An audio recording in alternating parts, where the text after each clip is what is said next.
I just wanted to make sure I gave, I think it's important. Hi, I'm Angela Romero. I serve in the Utah House of Representatives, and I'm the leader of the House Democrats, but I wanted to defer to anyone here who's actually experiencing, who's unsheltered and experiencing our severe weather right now. And I just want to remind people experiencing homelessness are our neighbors, our moms, our dads, our seniors, our veterans, people working, people in crisis, and they deserve dignity and safety. And I think that's really important to emphasize. I think as elected officials, sometimes we get caught up in the rhetoric and we get caught up in, this is what we have to do, this is how we're gonna solve it.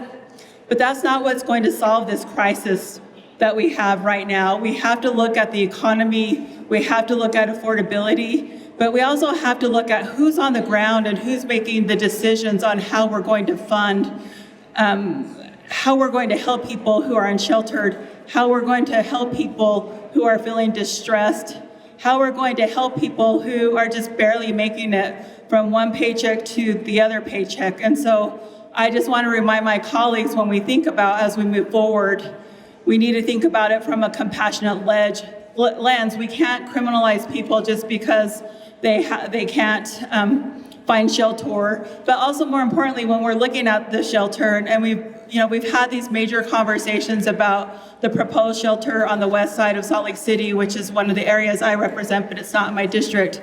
We have to think about people, because whether you're unsheltered or you have a home, we're all people. And so I want to make sure that when we do this, we're doing it with dignity, we're doing it with respect, but we're also just not, what I would say, incarcerating people because they have mental health issues or they're unsheltered. We have to find a way forward and a path forward, and that means a lot of investment, and that means wraparound services. So it's not just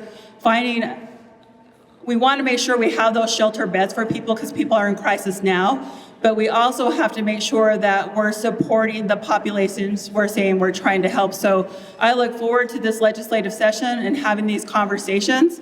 And I have to get back to committee, and I don't want to take time away from the people who need to be up here at the microphone more than I do. So thank you for being here today. And I'm just pledging to our partners here that I'll always have your back, even when I'm not in the legislature. So thank you for all you do and advocating for safe spaces for all Utahns.